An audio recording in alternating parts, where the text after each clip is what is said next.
सांब विवाह वर्णन।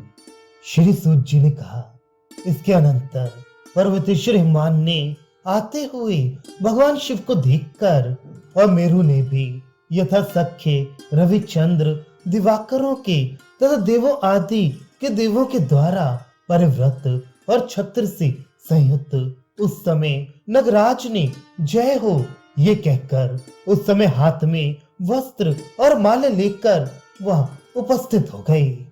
हे विप्रो, महेश्वर ने हाथ में पुष्प ले लिए।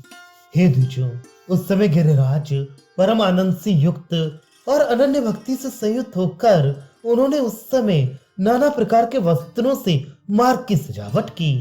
पताकाओं से, दिव्य गंध वाली मालाओं से, विविध आकार वाले ध्वजों से, मनोरम 5 वर्णों वाले चमरों से, जो सभी और लंबे और चंद्रमा के समान सुरम्य थे, मोतियों के तथा पुष्पों के प्रकरों से, इस प्रकार के अनेक पदार्थों के द्वारा नगोत्तम ने मार्गों की शोभा की थी।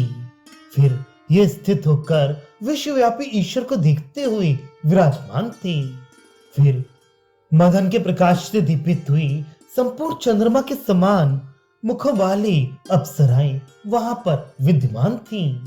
सैकड़ों करोड़ अप्सराएं उनके सामने से निकली। उनके हाथों में स्वर्ण के पात्र थे, कुछ के हाथों में इंदिवर पद्म थे, कुछ के हाथों में दूर्वा, सिद्धार्थ, काठचित्रों से युक्त पूर्ण मणियों के पात्र थे। व्रीहि, चंपक और यवों से युक्त दधिरोचन लेकर हरिचंदन से लिप्त अंगों वाली वे अप्सराएं हरिचंदन को हाथों में ग्रहण किए हुए थीं। उन अप्सराओं में कुछ विद्रुमों के अंकुर हाथों में ग्रहण किए थीं तथा कुछ उत्पलों को मस्तक पर धारण किए थीं। कुछ अप्सराओं के हाथों में आम्र मंजरियां लगी हुई थीं और दूसरी अपने करों में पारिजात लिए हुए थीं। कुछ स्वादिष्ट उदक से पूर्ण अंगारक अपने कर पल्लवों में ग्रहण किए हुए थीं। ये सब अप्सराएं कामदेव से अत्यंत आतुर और विवल हो रही थीं। ये सब गान करते हुए त्रिदक्षिण भगवान को प्रणाम कर रही थीं। इसके अनंतर भगवान शोले अंतर्यामी महेश्वर त्रिलक तिलक उसमें क्षण भर में ही आविर्भूत हो गए। इसके उपरांत बहुत प्रकार के धनों के द्वारा पर्वतराज ने भगवान शिव की पूजा की, स्तुति करके और अभ्यर्चन करके बारंबार प्रणाम किया। उस समय हर भगवान ने विविध प्रकार के गीतों के द्वारा तथा वाक्यों के द्वारा प्रवेश किया। उस समय 16 वर्ष की आकृति वाले भगवान भव स्वयं बालक हो गए। भगवान हर हेम के समान अंग वाले किरीट को धारण किए हुए और कुंडली को पहनने वाले थे। हे विप्रेंद्रों, समस्त सुर और असुरों ने भगवान पिनाकी के सुंदर स्वरूप को देखा। शिव के रूप को देखकर आपस में एक दूसरे की ओर मुख करके आनंद से युक्त होकर हंसने लग गए। हे विप्रो, नाना प्रकार के रत्नों से विभूषित स्वर्ण निर्मित आसन पर जगत के स्वामी भगवान शूली महादेव जी विराजमान हो गए। हर के दक्षिण भाग में वेदा विराजमान हुए और वाम भाग में जनार्दन प्रभु समवस्थित हुए। हे सुहृतों, शंभु भगवान के आगे शैलादि विराजमान थे और काल रुद्र स्थित थे। रुद्रों, गणों, ईश्वरों, देवों, सिद्धों और मुनियों के द्वारा सबके उपविष्ट हो जाने पर चारों ओर गंधर्व आदि विराजमान हुए। नारद आदि ने तथा तुम्बरु ने हिंदोल गीत का गान किया। इस ताल और लय से युक्त गेय पर हे द्विजों, मस्त गज के समान गमन करने वाली सब रंभा आदि अप्सराएं और किन्नरियां नृत्य करने लग गईं।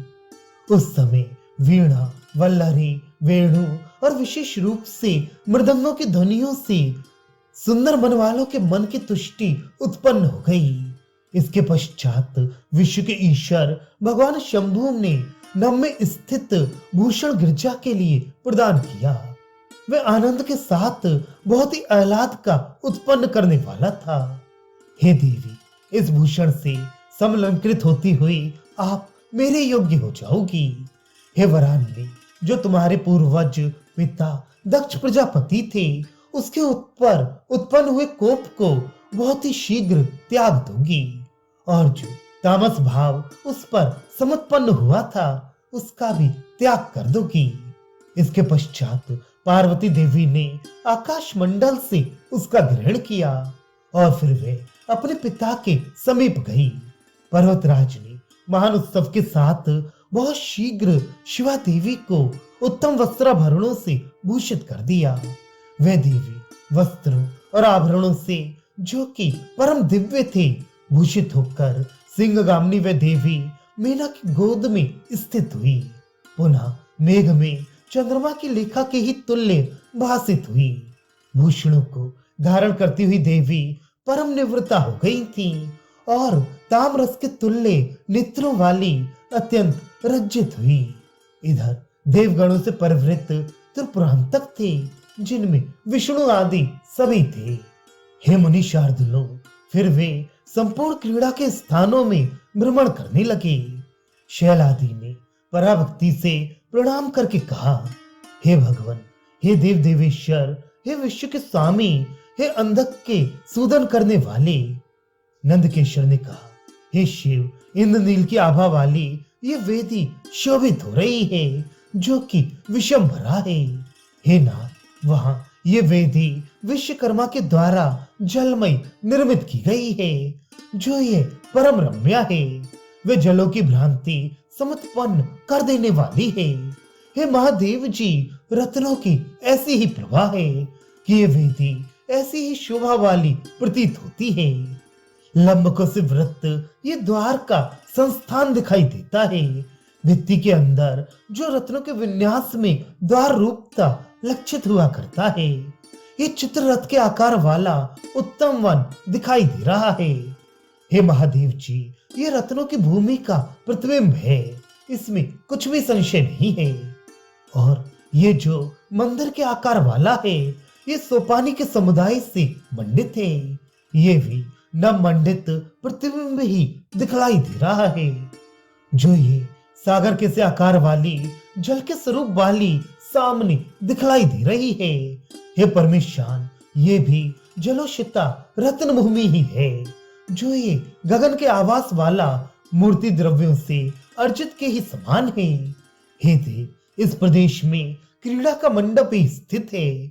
अंबर के समान आभा वाले महारत्नों से विरचित वह देश में जो अनेक वाद्यों से समन्वित और परम रमणीय था, वहां पर शंभु गई। इस प्रकार से देवेश्वर की क्रीड़ा करने पर समस्त असुर, महोरग, विद्याधर, यक्ष, गंधर्व और अप्सरा आदि समस्त देवगण दीर्घिकाओं में, तड़ागों में, नदियों में, हदों में और क्रीड़ा वापियों में अनेक प्रकार से सुंदर यंत्रों के द्वारा अत्यंत ही क्रीड़ा की रत्ती में लालसा वाले हो गए। इसके अनंतर विश्वात्मा उस प्रदेश से निवृत्त हो गई और मुनीश्वरों के द्वारा स्तुत किए गए प्रभु वेदी के समीप आ गए। उस इंद्रनील के समान निर्मल वेदिका के समीप में सुरेश प्राप्त होकर बलपूर्वक आरूढ़ हुए, जो कि सहस्त्र पत्रों, वकलों, नागों और कांचन पत्र जातों से समाकीर्ण था। इसके पश्चात हरणांक के चिन्ह वाले भगवान शिव जो अयुत अर्थात 10 सहस्त्र सूर्यों के प्रवाह से युक्त वृंच आदि सुरों से चारों ओर परिवृत थे। प्रभु शिव किरणों के जाल से समाकुल उस वेदी के समीप प्रविष्ट हुए। इसके अनंतर पर्वतों के स्वामी हिमवान ने विशेश्वर को वेदी के समीप प्रविष्ट हुए देखकर उनके आगे देवीशी के संस्थापित करके उस समय ये कहा। हिमवान ने कहा, आप ही एक परम धाम और अर्धनारीश्वर हैं। देवताओं का हित करने के लिए ही आपने पृथक शरीर धारण किया है। ये दक्ष प्रजापति की पुत्री, जगत की धात्री सती उमा है। इसने अपने पिता दक्ष को विनिंदित करके और अपने देह का त्याग करके ये, हे देवीश्वर, ये आपकी ही पत्नी फिर सती मेरी पुत्री होकर समुत्पन्न हुई है। इसके उपरांत तीनों भुवन के ईश्वर प्रभु शिव ने गिरीन्द्र हिमवान के इस वचन का श्रवण करके वरदाता भगवान शंभु परम प्रसन्न हुए और पर्वतेश्वर से बोले। ईश्वर ने कहा, हे नगराज सिंह, मैं ये सब कुछ भली भांति जानता हूं कि ये मेरी शक्ति माया है जिसने अपने देह का त्याग किया था और अब आपके यहाँ समुत्पन्न हुई है और चारु शशांक वक्त्र के द्वारा स्वयं ही योग से प्रसूत हुई है। हे गिरि श्रेष्ठ, इस समय मैं प्रदान की हुई पार्वती को केवल आचार के लिए ही ग्रहण कर रहा हूं, अर्थात ये विवाह का कृत्य सब लोकाचार की रक्षा के लिए ही हो रहा है। यदि बिना दान किए हुए ही इसका मैं ग्रहण करता हूं तो लोक के लोग भी विद्यमान हैं, उनके आचार की रक्षा नहीं हो सकती। इसके अनंतर दिव्य जल से पूर्ण कलश को हिमवान ने लिया और नित्य पर पूर्ण और अनुग्रह करने वाले प्रभु के चरणों को धोकर सिर के बल प्रणाम करके फिर शैलराज ने श्रृंगार को ग्रहण किया। भगवान शिव के हस्त कमल में दत्ता दत्ता अर्थात प्रदान किया, ऐसा कहते हुए जल छोड़ दिया। इसके पश्चात देवगणों में मंगल सूचक निर्घोष हुआ तथा वीणा, वेणु, मृदंग आदि की ध्वनि भी हुई।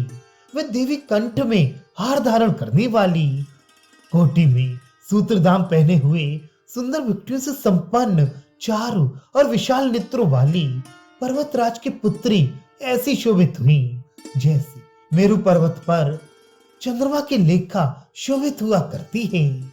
इसके उपरांत वेदीश्वर ब्रह्मा जी गए और विवाह के आगे स्थित उनमें विश्व माया को तथा स्मृणा रानी को उदक पात्र से युक्त देखा।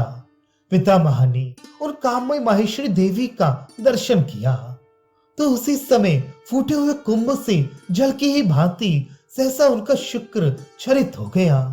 पद्म संभव ब्रह्मा जी से उस क्षारित शुक्र को पात से ही मर्दित कर दिया। देवों के देव ये सब देख ही रहे थे कि महातेज वाले पद्मज क्या कर रहे हैं। त्रिपुरारी प्रभु ने पितामह को देखकर उनसे कहा कि इस प्रकार से मर्दन मत करो। भगवान नीललोहित ने कहा कि हवन करो। उस समय उस अमोघ शुक्र को हे विप्रो प्रजापति ने अग्नि में भगवान शंभु के वचन से बाएं हाथ से लेकर उसका हवन कर दिया। इसके उपरांत वे सब तेजोमय तपोनिष्ठ चारों ओर से आकाश में स्थित सविता को प्राप्त हो गए। इसके अनंतर 88,000 ऊर्ध्वरीता मूर्तियां जो परिणाम से अंगुष्ठ के बराबर सुंदर वर्चस्व वाली समुत्पन्न हो गईं, वे सब महान आत्मा वाले सूर्य के सहचारी हो गए जो निष्प्रह और सब रश्मियों के पान करने वाली और अग्नि के ही सदृश थी। इसके पश्चात समस्त देव, गंधर्व, सिद्ध, मुनिगण, पिशाच, दैत्य, दानव, किन्नर, महोरग, विद्याधर, अप्सरागण और अन्य सुर असुर बहुत ही प्रसन्न होते हुए पार्वती का भगवान हर के साथ संगम होने से आनंद में निमग्न हो गए।